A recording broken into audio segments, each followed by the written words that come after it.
Audible is the leading provider of spoken word entertainment and audiobooks, ranging from bestsellers to celebrity memoirs, news, business, and self-development. Every month, members get 1 credit to pick any title, plus 2 Audible originals from a monthly selection, and access to daily news digests from the New York Times, the Wall Street Journal, and the Washington Post, as well as guided meditation programs. Between a full-time job in IT and a full-time job in podcasting, it gets harder and harder to sit down and read the books I'm interested in. This is where Audible comes in. I can listen on my daily commute, relaxing, or while out running errands and still get in the books I've been wanting to get into. You can download titles and listen offline anytime, anywhere. The app is free and can be installed on all smartphones and tablets. Now you can try Audible risk-free with a special 30-day free trial by visiting audibletrial.com/nerdery and murdery. That's audibletrial.com/nerdery and murdery. Don't let your busy life get in the way of that great book you've been wanting to read. Go get your free trial of Audible today. This podcast is sponsored by BetterHelp. This is Geoffrey, and we've talked about many times before that I experience problems and struggles with my mental health, and really without a healthy mind, being truly happy and at peace is hard. The good news is therapy does work. It's helped for me, but what is therapy exactly? It's whatever you want it to be. Maybe you're not feeling motivated right now and would like some tools to help. Or maybe you're feeling insecure in relationships at work, or you're not dealing well with stress. Whatever you need, it's really time to stop being ashamed of normal human struggles, and it's time to start feeling better because you deserve to be happy. And now you don't have to worry about finding an in-person therapist near you to help. BetterHelp is a customized online therapy that offers video, phone, and even live chat sessions with your therapist, so you don't have to see anyone on camera if you don't want to. It's much more affordable than in-person therapy, and you can start communicating with your therapist in under 48 hours. So join the millions of people who are seeing what online therapy is really about. It's always a good time to invest in yourself because you are your greatest asset. And there's a special offer to Nerdery and Murdery listeners. You can get 10% off your first month of professional therapy at betterhelp.com/nerdery and murdery. That's betterhelp.com/nerdery and murdery. Thanks again to BetterHelp for sponsoring this podcast. You're listening to the sweet sounds of Nerdery and Murdery. You're an idiot.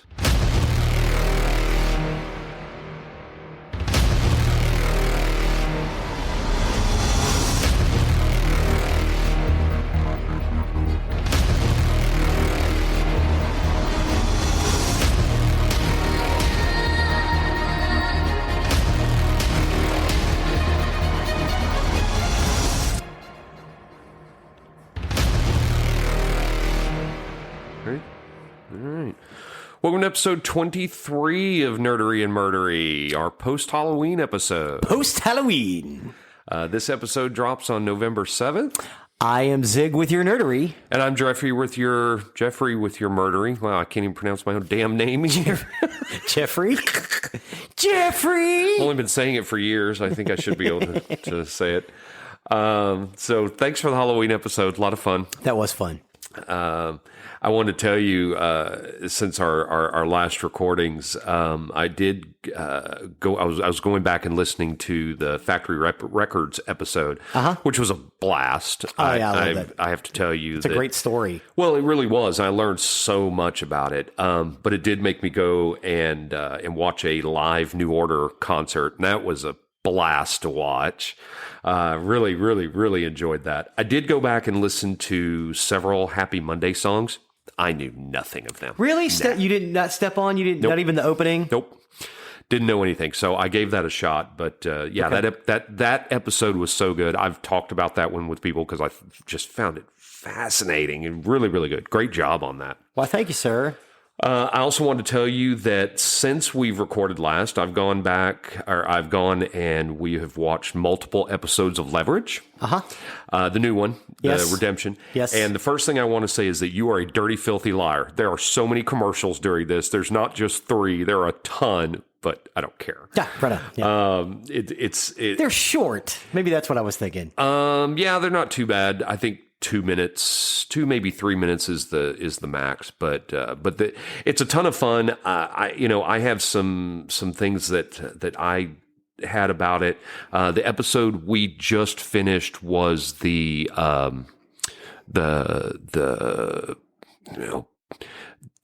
almost like a Renaissance festival, but it was about the card game and everything. That was really cool. But I really like that one. I really don't like that Hardison left so quick. I know he comes back. Yeah. But I like his niece, but she's not the same feed off the crew like Elliot and Hardison. Yeah. So I didn't like that he left. I like the first couple of episodes with the two of them almost like brothers. Oh my gosh. Yes. I thought the way they fed off each other was so cool. Yeah. I love that Parker is so over the top crazy in this. Yes. She embraced it. She really did. I love that. Now she explain what's going on in her head better. Yes. I do like Noah Wiley being brought on, especially with the librarians being off the air. I love that they brought him in. Yeah, I like the Noah Wiley's character. Yeah, I do too. I do too. The piece that's missing, Timothy Hutton. And it's really kind of sad. Do you know why he's gone? Yes, I do. Yeah. Rape allegations. Yes. So I hate that, because I really liked his character. And they've basically permanently written him off. Well, they've permanently written him off. Let's say that the allegations are untrue, if they are, which, I don't know. I'm not saying there. one way or the other. Yeah. I'm not there. It's leverage. But it's leverage. If it ends up that the allegations are false and they're able to, they could bring him back because it is leverage. Yes. And it's a giant con. Yes. So not saying that I hope he comes back or hope he doesn't come back. Either way, I'm not going to presume guilt over anybody. I feel for anybody that is in this situation, and on the victim side, as long I'm not going to convict him by public opinion. No. Let the evidence in the courts decide that. Yes. And if he's guilty, well, fuck him. Yeah. And he doesn't need to come back. Yeah. If he's not guilty, I kind of hope they find a way to bring him back. Yeah. So, I don't know. I feel the exact same way. Yeah. If he did what they're saying that he did, he needs to go away. Yeah. But if he's not, that if he didn't do anything wrong, then he shouldn't have to suffer for something if he didn't do anything wrong. Right, and I don't know. And I'll say honestly, in the court of public opinion, I kind of get in a bad space that when people get accused of that, especially when there's multiple people, like Deshaun Watson, there's I think 22 women now.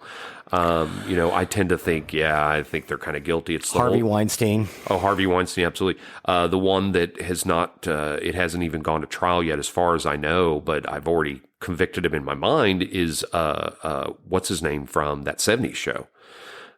Danny Masters. Danny Masters, that got fired from his own show. Yeah.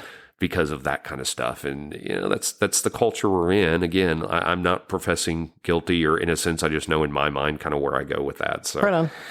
So for me, he's off the show. Okay, fine, whatever. I don't care. He can stay away until, whatever. Yeah, so, right on. Yeah, Noah Wiley's fine.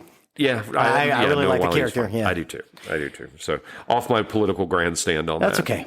So I didn't think it was that political, personally. Well, maybe not. I guess I kind of rode the fence on that, but anyway. Tailing off, I made a mistake in the episode about Factory Records. Factory Records. Yeah, I gave a wrong date. The Sex Pistols show in Manchester at the Lesser Tree Free Trade Hall was on June 4th, 1976. After that, that's when Tony Wilson got his show. And when his show went off the air, that's when they started the Factory Records. Gotcha. Okay. So, yes. Cool. Well, that's all I had. Do you have anything of note? Well, I did see the Suicide Squad yesterday. And? I really enjoyed it. I really thought it was a lot of fun. I know there are a lot of people who don't like the Suicide Squad because, they're bad guys being heroes, but that comic book series is really interesting. I like it. you're the first person that I've heard that has enjoyed it. Yeah. I've seen a lot of really bad reviews. Yeah. It's very funny. And not critique or not critic reviews. I've seen people I personally know on Facebook that have given reviews that they just did not like it. Didn't like it at all. Yeah, so I don't know. We were going to watch it last night, but then because of an issue at work, I was on a phone for 26 hours, and 26 hours. I was mentally and physically not up for a movie last night, which was when we were going to watch it. So yay, IT! Yeah, that's the nature of the world being in IT. So maybe we'll watch it next weekend. I'm going to at least give it a shot. So. Well, yeah. I mean, I like I said, I found it really enjoyable. I would have liked a little more of some of the actors, but everybody in it was really good. Yeah, I'm going to give it a shot. Been really funny, and the music was incredible. They had "Hey" by the Pixies. They played almost all of that song, and I love the "Hey" by the Pixies. So it's not it's not "Where's My Mind," but yeah, right. And I also saw Black Widow last weekend. And yeah, I'm pretty much in the same boat. Yeah, I think you said everything I feel. Yeah, that movie was fucking badass. Yeah, and and it is. And David Harbour was great. David Harbour was great. Loved Did you see what I meant though about the main villain that they may have based that off Harvey Weinstein? Oh yeah. Could you see that? Yeah. I honestly, if you hadn't have said something, I was like, oh yeah. And I love that actor. Oh God, I can't remember his name. I don't even know who the actor was. Yeah, he's a British actor. The only part about the movie I wasn't overly happy with, and this one definitely not give away spoilers or anything. When I don't like the overall what the Taskmaster is. The powers are just fine, the way they do that. But overall, if I were to give one negative thing, it was the Taskmaster was the negative thing. How that whole thing turns out. Right so on. yeah. But other than that, the movie was brilliant. Right on. Brilliant. So. Awesome. Glad you got to watch that. Yeah. Loved it. And Suicide Squad. Anything else? No, I think that's basically it. Cool. Yeah. Well, then with that, why don't we get started into the nerdery? Oh, yes. And speaking of nerdery, I would like to start this episode by giving a shout out to my friends Angela and Ellen. Okay. Angela and Ellen are the only two people who I know who are as deep into Blake 7 as I am. We are going to be talking about Blake 7. So I did try to watch. So it absolutely... Okay, the special effects are not great. No, not in the least little bit. So I went to YouTube and I saw all the episodes. We're sitting there on YouTube. Yeah. I'm like, okay, I'm going to give this a shot. The first 3 episodes are great. Well, so the first episode was too slow for me. It really could have picked up the pace a little bit better. The constant flashbacks to Blake running down a tunnel and then screaming in an MRI. I was like, okay, we've seen this. We don't need to keep going back to this. Brain conditioning machine, yeah. Right. We don't need to keep going back to that. But I got through the first episode and I'm like, okay, this is a little slow, but for Zig, I'm going to press on. And I got into episode 2. Where they get the Liberator. And I didn't get to that. So I'm watching the episode, and it's the episode where they're being transported to the prison planet. And I felt that episode had a lot more intrigue in it, and I was really kind of getting into it. I'm like, yeah, this is really cool. I think I'm going to keep watching because I'm liking the storyline. And I had to pause because I had to go somewhere, and I came back, and YouTube has pulled the episodes. All of them.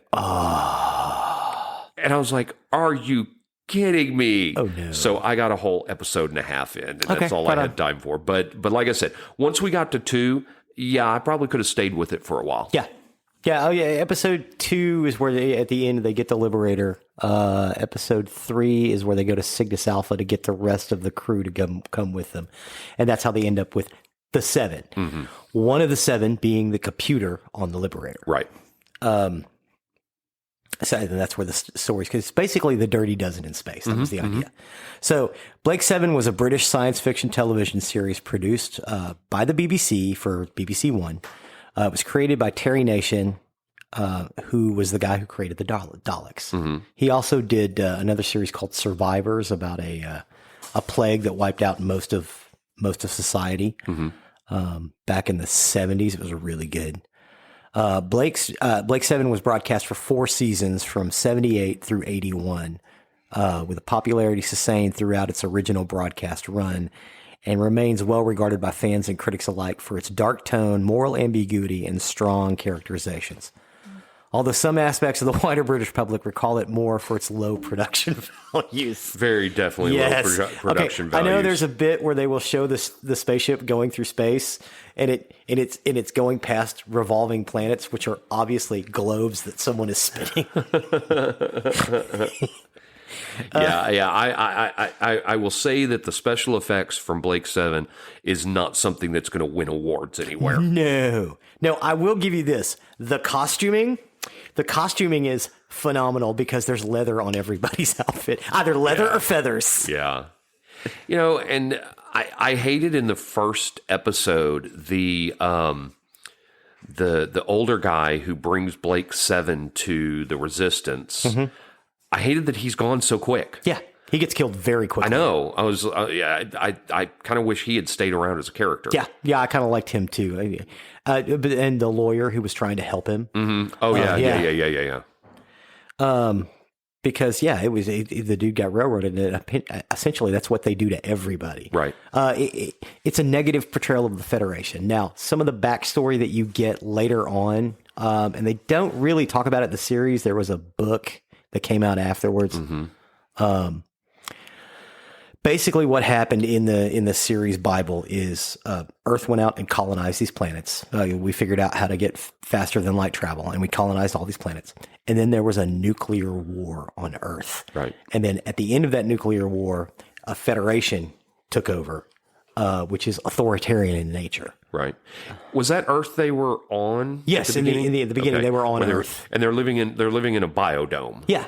They're not allowed to go outside. Right. I caught that. Yeah, and they drug the food and the water supply and the air supply too. Because that's where they took Blake outside to meet the Resistance and bring his memories back, because Blake is a Resistance fighter. He was a leader. Some big badass, and they apparently caught him and decided to brainwash him. Yeah, and he has no memory of any of this. Right. Until he encounters these Resistance people, and then they all get massacred, and then his memories start coming back. And when they get on board the Liberator, which is an alien ship, they probe into everybody. The computer probes into everybody's mind when they first get on board. You would have seen this if you saw the end of the second episode. Damn. Yeah. And everything comes back to Blake. He's like, I remember it all. Right. And that's why he starts the Resistance, because one of the guys he's working with, Avon, who ends up becoming leader of the group, after Blake, disappears and eventually dies. Avon is a computer operator or a computer programmer who tried to get away with stealing a bunch of credits from the banking system and got caught. That's the tech guy. Yeah. The one in episode 2 went to go take over the computer. Yeah. He is such an a-hole. Yeah. He was pretty much portrayed as that. Dude, he is like that through the whole series. Really? And he ends up becoming the leader of the Resistance. That's funny. And he's still an a-hole. That's funny. Because when they get a Liberator, Avon's like, why don't we just take this ship and go do what we want?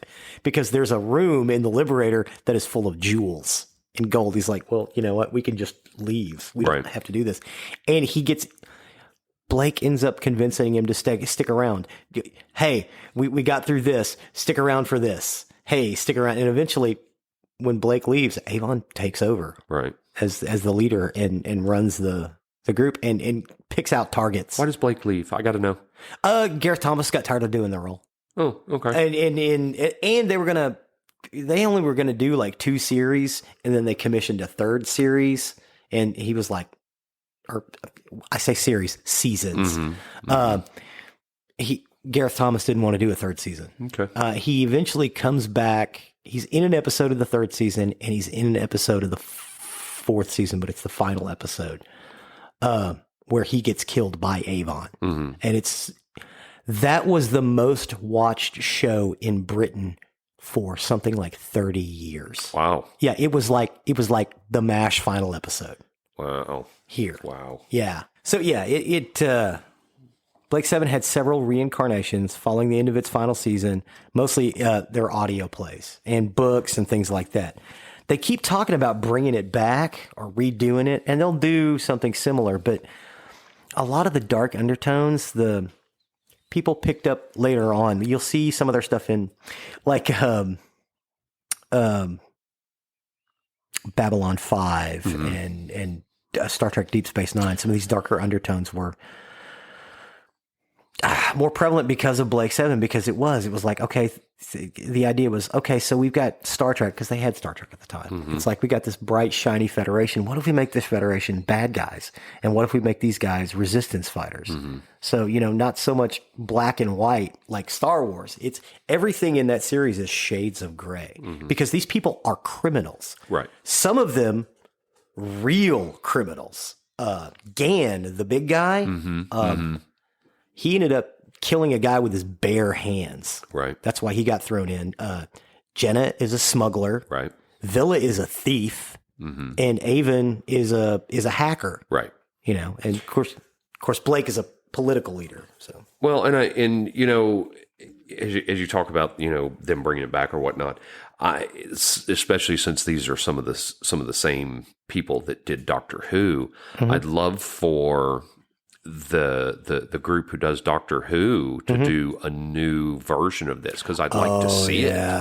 I'd really like to see it. I'd watch it. I would definitely watch it, because, like I said, it got intriguing enough in 2 that I wanted to continue on, and I just, yet another something else I'd have to download, because I remember you told me I could download it on something and see all the episodes, and I'm just like, no, not something else. Something else, yes. But yeah, I'd love to see somebody redo this. Yeah, they put it on BritBox recently. BritBox, that's the one you told me. But I've tried to find it on BritBox and I can't find it, so maybe that information is wrong. Well, and maybe that's not a coincidence that it got pulled off YouTube, because maybe there's a reason it's been pulled. Yeah, because all the episodes were there when I first looked at it. Yeah, I went back and watched a couple of them when you said, oh, hey, it's on YouTube, because I couldn't find it on my BritBox. I'm like, yeah, I'll go ahead and watch the first couple of episodes. Yeah.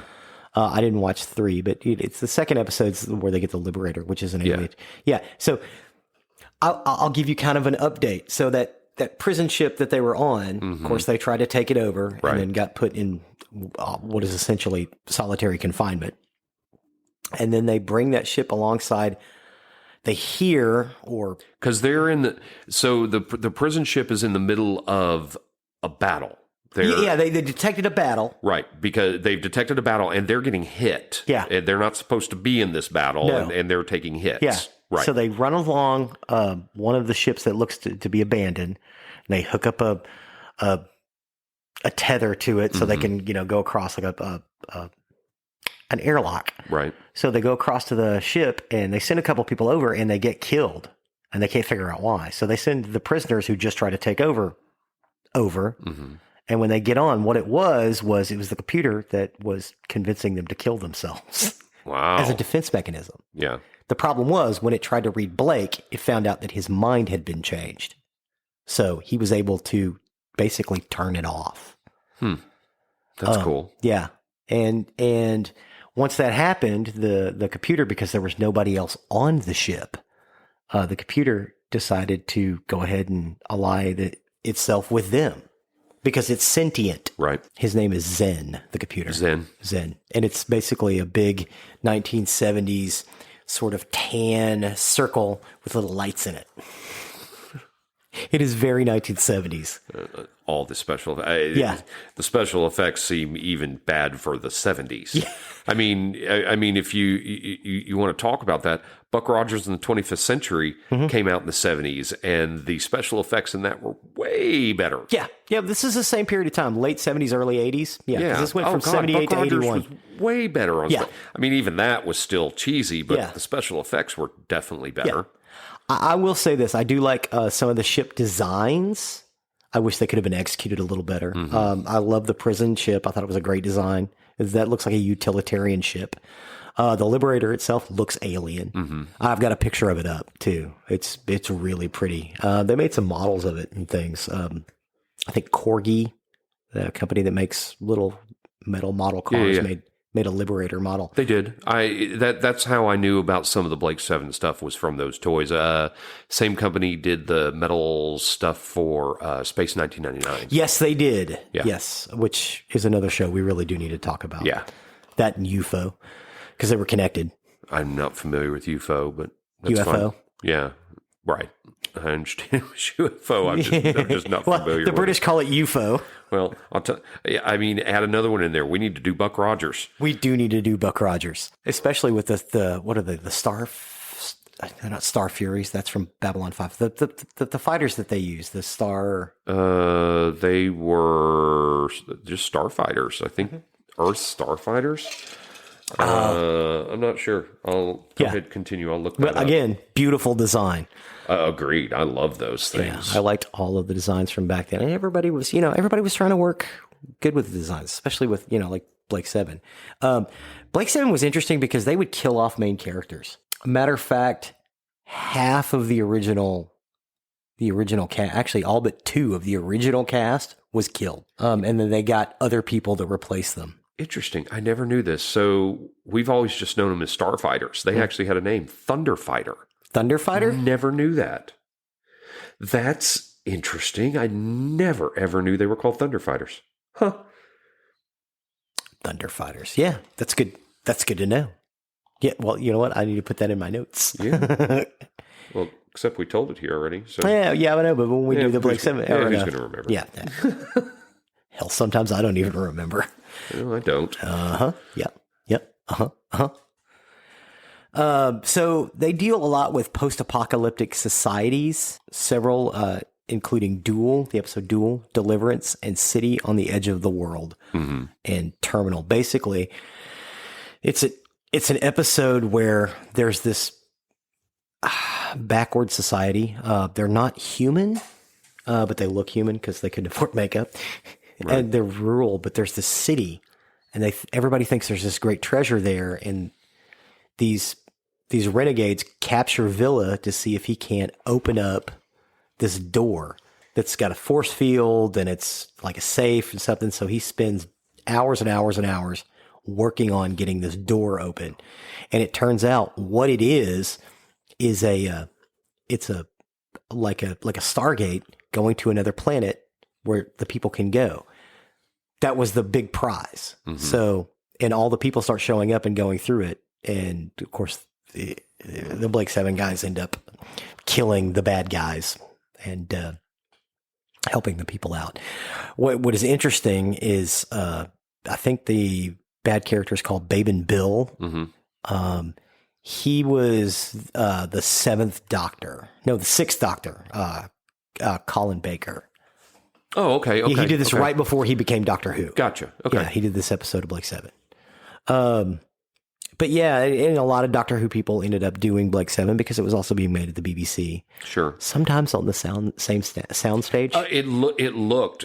Oh, they used some of the same models. Yeah, I saw so much Doctor Who in this. So much. Sets and special effects and everything. Very, very, very Doctor Who. It was. I don't know if I said this. My wife Cree likes to point out that everyone in the future wears leather because everybody in the show has leather. Yes, you did not say that. Yes, leather or feathers. They had great costuming budgets because they could go to the BBC costume shop and use whatever they needed. But the special effects budget was show specific, unfortunately. Right. So much like Doctor Who, they had to do that thing. And the program was inspired by various fictional media, including Robin Hood, Star Trek, Passage to Marseille, The Dirty Dozen, Brave New World, and classic Western stories, as well as real-world political events. Now, 4 seasons of 13 50-minute episodes were made. So, yeah, there's only 13 episodes per season. It's 4 seasons. So, through January 78 through December of 81, they're set up third century of the second calendar. And again, it's associated with that nuclear war that happened. It's supposed to take place something like 700 years in the future. But it concerns the exploits of a political dissident, Raj Blake, who leads a small group of rebels against the forces of a totalitarian Terran Federation. They talk about, drug use, how they drug the people and brain control. Janice Stalis, Kerr Avon, Zen, of course, I spoke about. They're constantly being pursued by another character who comes out in, I think, episode 3 or 4, Commander Travis, who is a guy that Blake had run-ins with. He's the guy that actually caught Blake the first time. And Blake shot him and took out part of his eye and part of his arm. So in the whole thing, he wears this giant black metal eye patch. He ends up being played by 2 different actors because they use him in the first season and I think again in the second and third season. And he's got a mechanical hand, which has a laser gun in it. And Travis he's very Javert, like from Les Miserables. He's driven to get Blake, and he even screws over the Federation just to catch Blake. And why is he wanting to catch Blake? Because Blake shot him in his face. Oh, you said that. I should have heard that. Okay, yeah. Shot him in his face and his hand. Okay. And I guess I think in my head I was thinking that I was thinking that he shot him later, but you're talking about originally before he lost his memory. Before he got memory, he shot him. Okay. He shot him in the face. Sorry, in the hand. I was not following properly. No, you're good. No, I don't know if I was leading properly, so that may be on me. That's right. But yeah, so basically Travis was pissed off that they didn't kill Blake in the first place. But the idea was he was a resistance leader. What they did was they brainwashed him to come up and say, what I did was wrong. You need to support the state. And then they took him back and erased that. So he has no memory at the beginning of any of this. But eventually, yeah, he understands. And he knows Travis, and Travis is tracking him. So in the first episode, there's a guy that follows them to the resistance, and then you get the idea he's a bad guy, but then the resistance all recognize him. Oh, hey, yeah, he's our friend, blah blah, and he brought in. He ends up being a bad guy. Yeah, that guy never comes back. That never comes back. Yeah. Okay, I was wondering. Yeah, he's security for Earth, and once Blake's off of Earth, he's no longer his problem. Okay, perfect. Yeah, they get Travis, and then you get the main villain, Jacqueline Pierce, who plays the character of Servalan. And what she is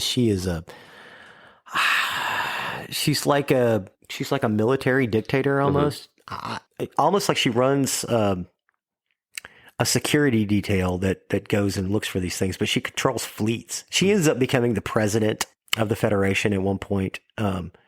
And yeah, in the end of the second season, they go to a site that's supposed to be controlling all of the Federation's information. It's basically like a giant information hub, and it's got all of their secrets. They spend most of the second season looking for this place, and when they finally get there to tear it down, they find that there's an alien incursion that is about to come across the line. So they have to fight alongside the Federation to defeat these aliens. And this also takes the Federation down. They lose control over the colonies and they become free. This is where Blake gets lost because he got lost in the battle. And you don't see Blake again. You see him in an episode in the third season, but it turns out it's not actually him. It's a projection. And then you see him for real in the last episode of the fourth season. But yeah, that's in the storyline. That's how they deal with Blake disappearing. So, but they kind of dismantle the Federation, but it comes back. And so they're still fighting against it. And that's the whole series, basically. They're fighting against this dirty dirty Federation, which... So just curious, did they end it on a cliffhanger or did they come to a solid ending? Oh, no, they came to a solid ending. Did they? Let me give you the setup. So Okay. Blake is arresting dissidents on this planet out in the middle of nowhere and bringing them to headquarters to turn them in. Working for the Federation as like a bounty hunter, right? Turns out that's not actually what Blake is doing. What he's doing is he's trying to make this out. He's basically turned this outpost into a resistance cell, but nobody knows that except for the administrator and one of the people he's caught and bringing back, who ends up being an agent. So they show up, and this agent convinces Avon that he's working for the other side. So Avon points a gun at Blake and says, "Did you really betray the resistance? Did you betray me?" Paul Darrow starts crying, and he's got a gun pointed at Blake, right? And Blake starts approaching him, and he's like, "No, it's not that." And Paul Darrow fires, and he fires, and he fires, and these big bloody squibs start exploding out of Gareth Thomas's chest. And the look on Gareth Thomas's face as he's approaching him in this pain after he's being shot. The reason he has this look on his face is because he cracked one of his ribs. They put the squib too close. Oh, dear. Yeah. And he falls at Avon's feet. And then the person that Blake was bringing in pulls the gun and says, "Okay, drop it. We were going to bust this resistance cell wide open, and I get to catch you at the same time." Wow.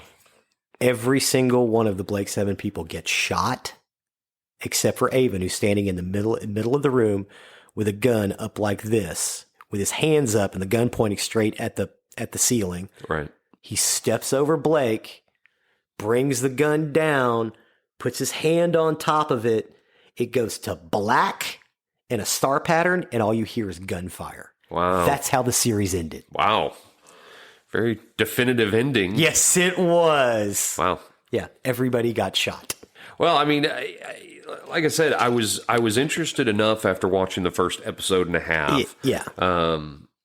I don't know that I will take the time to, because I've got so much other watch. Right on. But it's something I could definitely enjoy. I'd like to see a modern treatment of it. I would too. I would too, because I think they could really do a lot with because the material there is brilliant. Yes, it needs better. It needs more updating to the costuming, to the sets. Yeah. It needs better special effects, but the stories themselves, they're great. Yeah.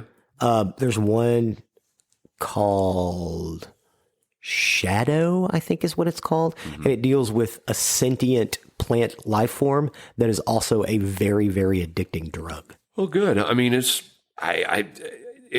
was interesting. I'd heard the name Blake 7 for years. I think probably I know from you, and I don't know. And Don making fun of me for it. That's what I was remembering. So I couldn't remember if Don watched it or not. But and I could see why he would make fun of you because of the cheesiness. It is very cheesy of it. But I found it intriguing. Oh my God! And the acting, even though the acting's a little over the top, it's really good. Yeah, the acting was very over the top. Yeah. But yeah, I would definitely give this a shot if I needed something to watch and I could find it somewhere. I'd probably watch it. It's good science fiction. Yeah. It really is. But yes, I would like to see a modern treatment. I've seen some things that allude to it. Andromeda, the series Andromeda, I thought had a real Blake 7 feel to it. There's a new series out. I can't remember what it's called. It's a British series where some of the same themes. Well, and this was late 70s, so it actually follows Logan's Run. Yes. Which has some of those themes as well. Logan's Run is another one that's been in development hell forever. Yeah. Because we've been promised a new treatment of that. I loved Logan's Run. I think Logan's Run was definitely the special effects in Logan's Run were better than Blake 7. It was 10 years earlier. Right. Yeah.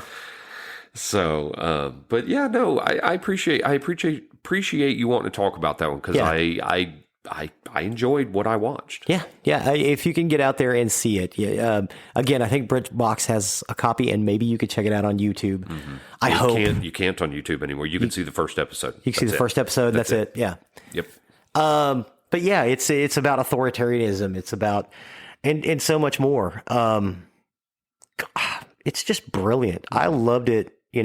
Oh, I know you did. Yeah, coming up, I loved it. But I also the slow burn on a series. I don't mind that as long as it gets good after that.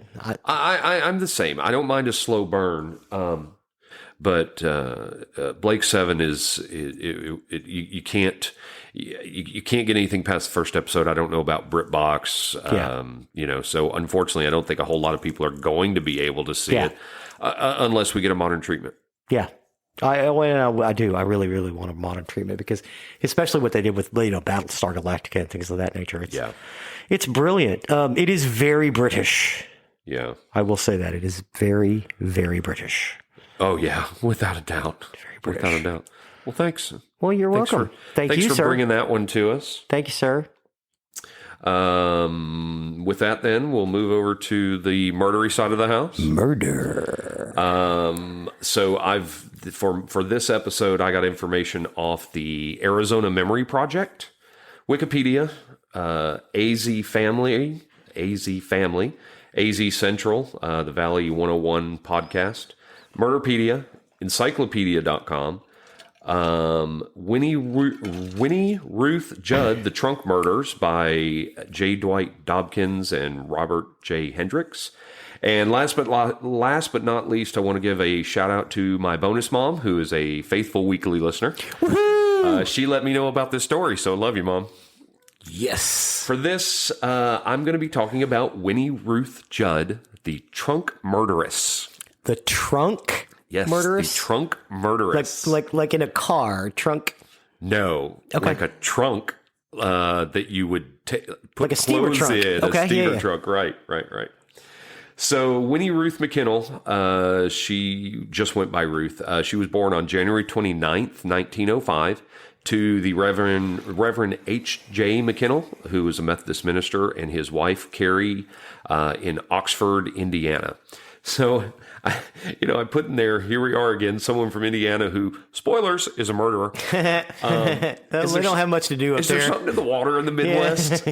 We've had several from Indiana, but then again, we've covered a lot of Texas murderers too. So maybe there's something in water in Texas or the Midwest that makes psychopaths. Yeah, well, I always said the water's terrible in Houston anyway. Maybe. Anywho. So as a child, Ruth wanted a baby. That was like her biggest thing in life. She wanted to have a baby, and she would pretend that she was having a baby. When she was 7 years old, she told her school friends that her mother was having a baby because she wanted a baby so bad. Aww. And the neighbors came to congratulate Carrie, only to find out there was no baby coming. We're not having a baby. As a teenager, Ruth accused her boyfriend of getting her pregnant, but she never had sex with him or any other boy. Okay. Her parents did take her to a doctor, and the doctor said, yeah, she's not pregnant, and she hasn't had sex, but she continued to claim she was pregnant. Okay. Eventually, she ran away from home, and when she came back, she said she had been kidnapped and given birth, but there was no baby. Okay. So I just put these things in to kind of paint a picture that she was possibly a little bit unhinged or emotionally unbalanced. Right on. Possibly. A little bit. At 17 years old, she married Dr. William C. Judd, who was a World War I vet. Okay. And 26 years her senior. Oh. Yeah. They actually ended up moving to Mexico together, but they would move frequently and live on, undetermined income or uncertain income, really. But he's a doctor. Well, he was reportedly addicted to morphine as a result of his war injuries, and he had trouble keeping a job. Right on. Yeah.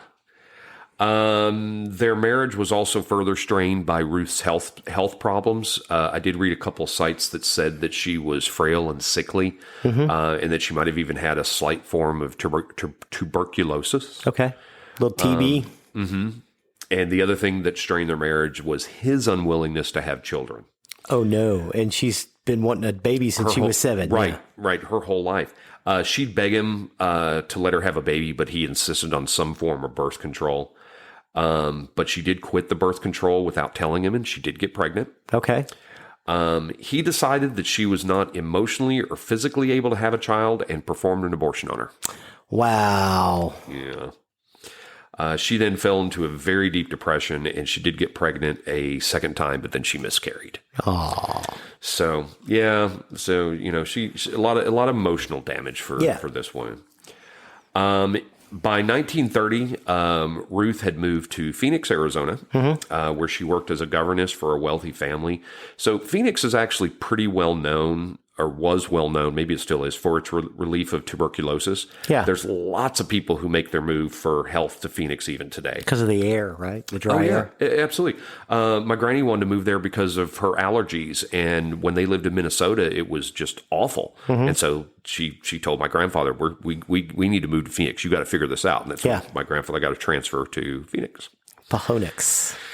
So here in Phoenix, Ruth met John J. Happy Jack Halloran, who was a 44-year-old businessman who was actively involved in politics. He was a socialite, just a mover and a shaker. Right on. Happy Jack was married, but he was very well known as a playboy and a philanderer. Okay. And Ruth and Happy Jack became friends and eventually began an affair. Oh, of course they did. No shock there. After a few months, Ruth took a job working as a secretary at the Grunrow Medical Clinic in Phoenix. And here she met Agnes Ann Leroy, who was 32 years old and an x-ray tech, and Agnes's roommate, Hedvig Samuelson, who's 24. Both of them had moved together to Phoenix from Alaska after Hedvig contracted tuberculosis. Okay. Agnes and Hedvig were also friends with Happy Jack. I kind of have an idea of the friends they all were. Okay. Yeah. I'm with you. Little partiers, maybe. Yeah. Swing batter. Yeah. Ruth became such friends with the women, she actually moved in with them for a couple months in 1931. Before some disagreements developed and Ruth moved back to her own place, a short distance away from the rented bungalow shared by Agnes and Hedvig. So, just in case anybody's interested, I do have the address, the bungalow, because if anybody's in Phoenix and wants to go look, it was at 2929, which is now 2947, North 2nd Street in Phoenix. And not that it matters. I talk about this whenever I talk about Phoenix. Phoenix is laid out mostly in squares. Yeah. It goes north, south, east, west. Yes. Everything is in relation to Central, which is in downtown, and everything to the east of Central is a street, while everything to the west is an avenue. So North 2nd Street is north and east of downtown. Right on. So anyway, it said they were having a fight. I really have an idea why they fought, and many others would start to figure the same thing. It was probably over Happy Jack. Right on. On the night of October 16th, 1931, Agnes and Hedvig would be killed after being shot by a .22 caliber handgun, although some sites said it was a .25. And according to police, Agnes, Hedvig, and Ruth got into a fight over Happy Jack, as I said. And Ruth said that she and Hedvig got into a scuffle and that Hedvig attacked her with a pistol, which is how she got shot in the hand when she tried to ward off the attack. Okay. She further said that Agnes had clubbed her with an ironing board. Oh, wow. Before Ruth was able to get the gun free, and she shot both women. Right on. Interestingly enough, Ruth did get emergency surgery to remove the bullet from her hand because it was starting to turn gangrenous. Okay, so she actually did get shot. She did get shot in the hand. Okay. The doctor also found 147 fresh welts, cuts, and discolorations. The doctor actually said Mrs. Judd put up a tremendous fight for her life. There were photos taken, and neither those or the word from the doctor were ever put in the investigation reports. Okay. So so there's that. The prosecution at the murder trial would suggest that it was quarrels, fights over men. And that the relationship between Agnes and Hedvig broke up the friendship, with jealousy being the motive for the murders. Okay. The prosecution later would further claim that Ruth had an accomplice and killed Agnes and Hedvig and then dismembered Hedvig, putting her head, torso, and lower legs into a black shipping trunk and placing the upper legs in a beige valise and hat box. Agnes's body was just stuffed intact into a second black shipping trunk. Wow. 2 days later, on a Sunday, Ruth, with her bandaged hand from the gunshot wound, boarded the overnight Golden State Limited passenger train at Phoenix's Union Station and headed to Los Angeles and checked in the trunks and luggage containing the bodies. What? Yeah. Okay, so let's say she goes to the cops and says, hey, they tried to kill me and I killed them. Look, I got shot in the hand. Look, I've been beat up and everything else. Mm-hmm. As opposed to stuffing them into a trunk and taking them out of state. Right. That looks guilty. One would think. Yeah. Okay. All right. I'm with you. During the trip to L.A., there was a baggage handler, H.J. Mapes. I have a note here. Did people just go by initials a lot in the 20s and 30s? Because we seem to get an awful lot of people that just go by their initials. Yes. Yes. Yes. Yeah, my grandfather was named initials. Yeah. Yes. Yes. That's all he had. So H.J. Mapes, he noticed a foul odor coming from the trunks and there was fluid escaping from them. Go figure. He alerted the district baggage agent in L.A., Arthur Anderson, that the trunks may have contained contraband deer meat. So apparently deer meat was frequently smuggled aboard trains running to the West Coast. Okay. And so that's what they suspected. So, especially coming out of Arizona, you got the big old mule deer. Yeah, right. I see that. Yeah, no, I'm with you. Or even pronghorn. Yeah, yeah. Okay, I'm with you. So Arthur Anderson tagged the trunks so that they could be held until they could be opened for investigation. He did ask Ruth for the key, but she said she didn't have it with her. And then Ruth's brother, Burton McKinnell, who was a junior at University in Southern California, he picked her up at the station, completely unaware of the bodies, and Ruth just left the trunks behind. Bye-bye. See ya. Later. At approximately 4:30 p.m. that afternoon, Arthur Anderson called the Los Angeles Police Department to report the trunks. They arrived and picked the locks, discovering the bodies inside. Mm-hmm. Meanwhile, Burton, Ruth's brother, he dropped Ruth off somewhere in L.A. and she proceeded to disappear. Oh, yeah, of course. So because they came from Phoenix, police in Phoenix were called and they went and entered the bungalow back in Phoenix on Monday, October 19th. Neighbors and reporters were also allowed in, destroying the crime scene. Of course. Of course, because apparently people didn't know how to do things back then. No. The following day, the landlord placed ads in the Arizona Republic and the Phoenix Evening Gazette offering tours of the bungalows for 10 cents a person, which attracted hundreds of curious people. Of course it did. But it's his property. He wants to give tours. During Ruth's trial, her defense attorney stated, by the advertisements in the newspapers, the entire population of Maricopa County visited that place. Wow.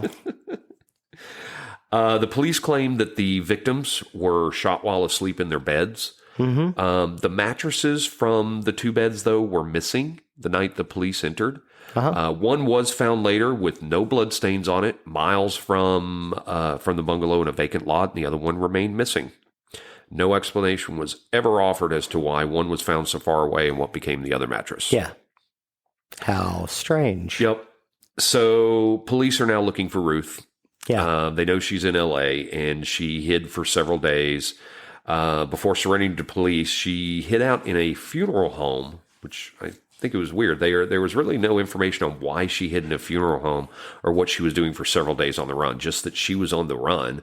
Mm-hmm. And she surrendered on Friday, October 3rd, 1931. There was one site that said she did show up at University of Southern Cal, USoCal, looking for her brother, and that he drove her around for a while before dropping her off, and she just disappeared into the crowd. But whenever she was taken to the jail, there were reporters waiting outside, and she said, I am Winnie Ruth Judd. I had to do it. I had to. Right on. I have to always give this dramatic flair when I talk about murder. I am Winnie Ruth Judd, and I had to do it. I had to. She now became headline news across the country. Well, of course she did. Ruth was now being called the Tiger Woman and the Blonde Butcher, and eventually the case came to be known in the media as the Trunk Murderers and Ruth the Trunk Murderess. Wow. Ruth's trial began on January 19th, 1932 at the Maricopa County Courthouse. Maricopa County is the county for Phoenix. Yes. FYI, if nobody's guessed that already. Yes. I remember it from raising Arizona. If they want to see somebody, they can come see me at the Maricopa County Correction Facility. There you go. Judge Howard Speakman was the presiding judge. And the dismemberment aspect of the double murder was never addressed in court because, and Ruth was only tried for the murder of Agnes, who was not dismembered. She was never tried for the murder of Hedvig, which is weird. There was a writer later that we'll talk about a little later, Jana Bommersbach. She said attorneys later claimed they did not try Ruth for Hedvig's murder because they would have to explain how Ruth cut up Hedvig's body, and they just couldn't explain it. So the reason they couldn't explain it, remember, she was very frail. She was very thin. Yes. They didn't think she was strong enough to dismember a body and put people in the trunk. So because they couldn't determine how she did it, they were like, yeah, we're just not going to try her for this one. Yeah. We'll try her for this one. I found it was a little weird. Yeah. Pretty cavalier. Yeah, and as I mentioned previously, the prosecution argued that the murders happened because of an argument over Happy Jack and a relationship of the three women that had been deteriorating over a period of weeks. They said that it was probably premeditated. Okay. And they further said that Ruth had inflicted the gunshot to her left hand herself, trying to claim self-defense. I don't know. Yeah, but what about the 147 lacerations? Right, which were never brought into the investigation. Yeah. Which, again, odd. Ruth's defense claimed she was innocent due to being insane, but they didn't enter an insanity plea into the record. What's wrong with this? Ruth never took the stand in her own defense. Not uncommon. They that happens all the time. On February 8th, 1932, Ruth was found guilty of first-degree murder, and after a failed appeal, she was sentenced to be hung on February 7th, 1933, and sent to the Arizona State Prison in Florence, Arizona. Huh. My next-door neighbors just moved to Florence not a couple years ago. Interesting. So what was interesting is there were 4 jurors that gave sworn affidavits that they only recommended death because one of their fellow jurors, former Mesa, Arizona Mayor Dan Kleinman, persuaded them that it was the best way for Ruth to give up any accomplices in the murder. Oh, like, hey, we can commute your death sentence, but you gotta give somebody up. That's what that's what the jurors were saying that Dan Kleinman was saying in the jury room. Wow.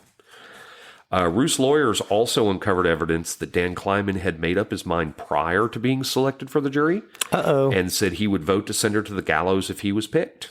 2 appeals for juror misconduct were lodged, but both were unsuccessful.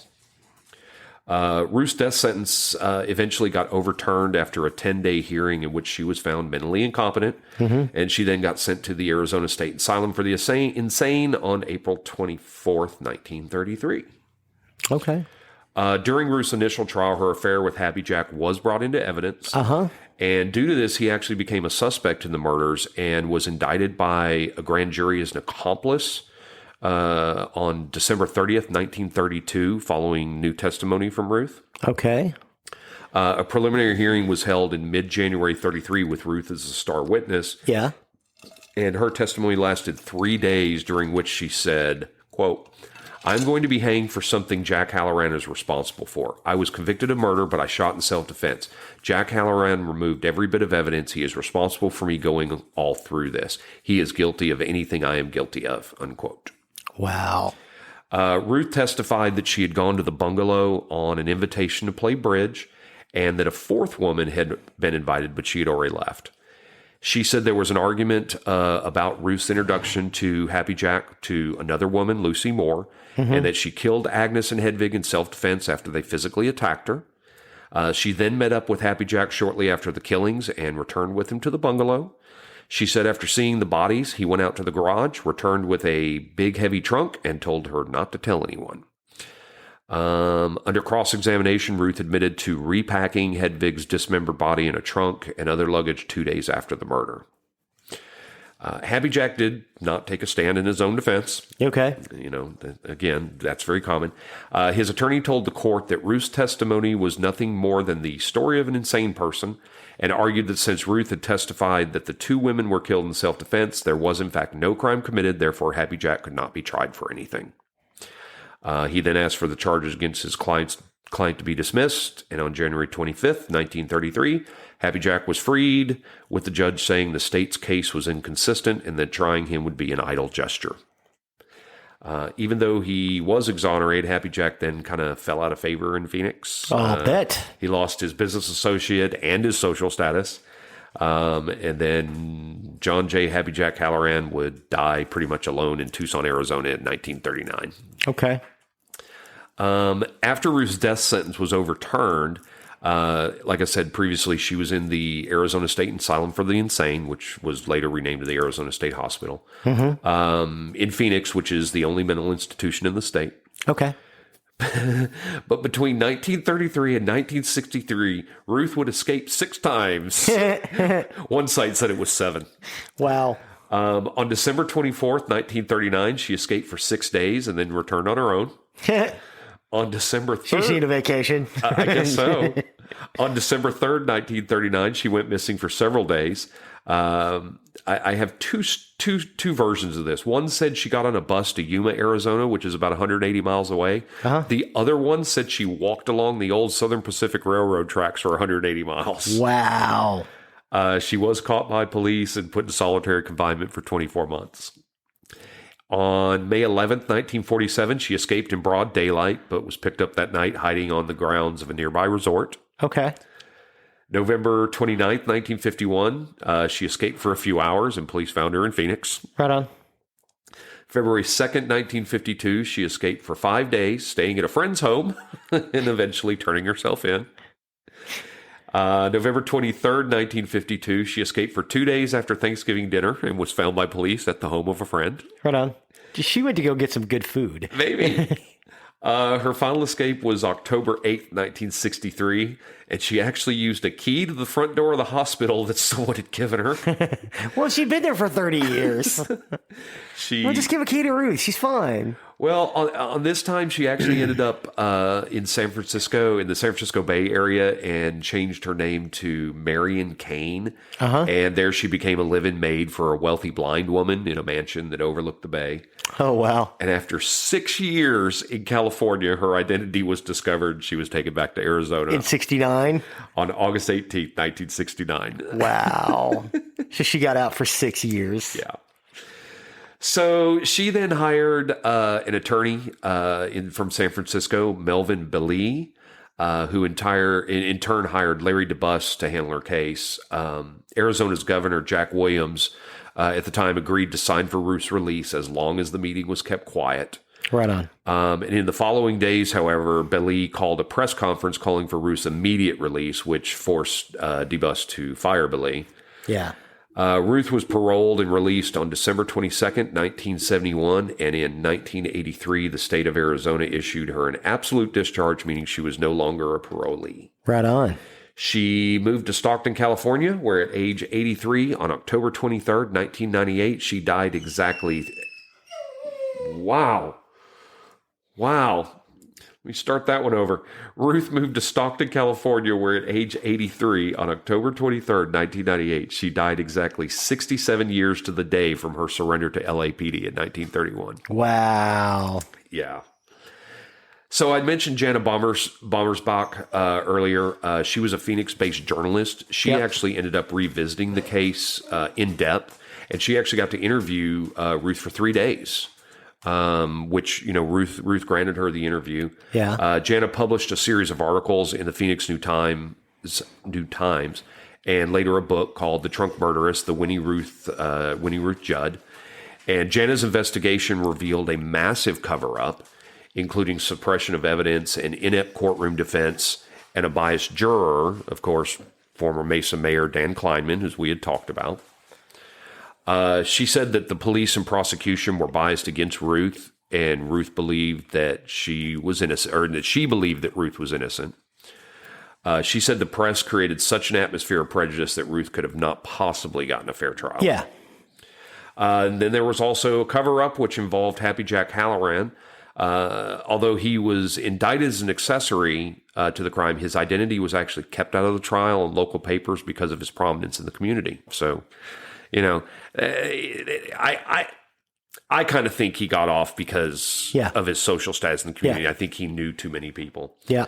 According to Jana, due to Phoenix's small population in 31, which this is amazing, Phoenix only had 48,000 people in 1931. That boggles my mind because as of 2019, they had over 1.6 million people in Phoenix. Members of the police knew Happy Jack well, and they were well aware of his associates, friends, and girlfriends. Yeah. So Janet claimed that evidence points back to Happy Jack having arranged to have Hedvig dismembered, and that he bullied Ruth into transporting the bodies. Oh, wow. There was a private detective who studied the evidence of the case, and he claimed the whole criminal justice system was subverted to protect him. The movers and shakers allowed all this to happen to protect the image, reputation, and marriage of Jack Halloran, and Winnie was the sacrificial goat. According to Jana, there were also indications that Ruth, again being as frail as she was described, was not capable of dismembering Hedvig's body or even physically capable of lifting the bodies. Right on. According to the autopsy photos, Hedvig was dismembered with surgical skills that Ruth did not possess. Right on. And addressing this, Jana wrote about a nurse she interviewed from the state hospital named Ann Miller. And Ann stated that while she was working for the hospital in 1936, Ruth confided to her that a Dr. Brown had come to see her while she was in prison and told her he was going to confess to everything. Ann later told a Phoenix attorney of Ruth's story who said, quote, "I'm sure she told you that. Dr. Brown came up to my office and wanted to tell the whole story. He made an appointment for the next week, but he died before the appointment." Oh. According to Jana, some speculate that he might have been contemplating suicide, writing, as the New York Mirror reported the day Halloran's indictment was announced, a second man would probably have been indicted according to widespread rumor if death had not intervened. Mrs. Judd's story included the declaration that a physician who has since committed suicide was summoned to the murder bungalow to aid in the disposal of the bodies. Jana's conclusions, however, and her objectivity have been questioned by others because she'd formed a personal relationship with Ruth and become friends. So Yeah. The last thing, in 1914, there was the discovery of a, quote, confession letter. 2014? In 2014. Written in April 1933 in Ruth's own handwriting to her attorney, H.G. Richardson, initials again, raised new questions about the case. In the letter, which Ruth called her first and only confession, she stated that she alone planned and carried out the murders of Leroy, Agnes. Wait, is that Agnes? Maybe. With whom she was allegedly competing for Halloran's affections. She further stated that she had not planned to kill Hedvig, but did so after Hedvig was alerted by the gunshots that killed Agnes, walked in on the murder scene, and began fighting with Ruth. Ruth also wrote that she acted alone in the handling and transportation of the bodies. According to a New York Times article by Robert Pila, Richardson suppressed the letter because it contradicted the substance of an appeal he had just filed in Ruth's case. Right on. And after Richardson's death, Ruth wrote to his widow repeatedly asking for return of the letter for fear it would jeopardize hearings on her sanity and potential release from Arizona State Hospital, but Richardson's widow refused. In 2002, a few years after Ruth died, the letter was anonymously donated to the Arizona State Archives, and then it was again discovered in 2014. 2014. And that is the story of the Trunk Murderess. I don't think she did it. I agree with you. I think she shot him. Yeah, I think she shot him. I don't think she dismembered him. I agree. I think this was an argument that went bad. I think she did shoot him, and I think Happy Jack was involved. I think Happy Jack is the one. I don't dismiss this Dr. Brown thing. I think it's probably somebody Happy Jack knew, and I think he called this Dr. Brown and said, "We need help here. You need to come do this." Happy Jack probably had something on him. Yeah. And I think they had this doctor do it. And then Happy Jack had her put it in the trunks, and then they got on the train. I absolutely do not think other than, I think that Ruth shot the women. Yes. I think Ruth shot the women, but I agree. I think it was probably self-defense. And honestly, the only thing that Happy Jack and the doctor were guilty of covering it up. They didn't kill anybody. Agreed. Yeah, mishandling bodies. Right. Yeah. So I think they were involved in the overall crime. Yeah. But yeah, I do not think Ruth acted alone. No. I found this story fascinating. I think she was very fascinating, especially her escape attempts. Yeah. I had so much fun reading about those escape attempts. She lived someplace for 6 years as this maid for this old lady. Right. And it's like, oh, okay. And then apparently they got her some good lawyers. Right, because they came from San Francisco. Yeah, that's what I thought too. So I mean, this was a really cool story. I had fun researching this one because it was very interesting. Yep. One I'd never heard of, but thanks to Bonus Mom for that one. That was a pretty cool one. Yeah, I thought that was a great one. So she gets her own little episode there. Yay! So that takes us to the end of another recording week. Unless you have anything else. No, I think that's about it. Other than go check out the website so you can see pictures of things. Hey, Absolutely. Did we get a picture of the bungalow?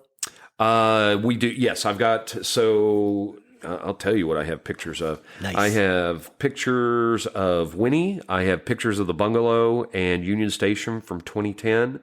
I have pictures of the trunks. Oh, nice. Yeah, I've got quite a few pictures that are going to go on the website for this. So sweet. Definitely check it out at nerderymurdery.com. Yes. There you can find all the links from the show as well as pictures. You can get our contact info if you wish to contact us. Find all of our social media links there. You can also find our link to our Patreon if you would like to support the show. Please and thank you. Please and thank you. We have our merchandise link out there where you can get merchandise and show that you're a number one fan of the show. Nerdery and murdery. Show off your pride in your nerdery and murdery. That's right. So you get all of our information there. Please do reach out to us if there's any subject you want us to cover. We're always looking for material. Well, just like this one, I covered something that one of our fans wanted, so I've got that there. We've got some other ones that are coming up. Yes. We will give shout outs to that as well.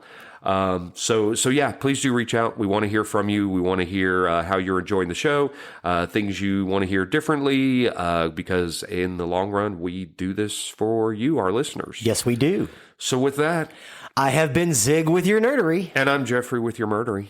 Cue the music.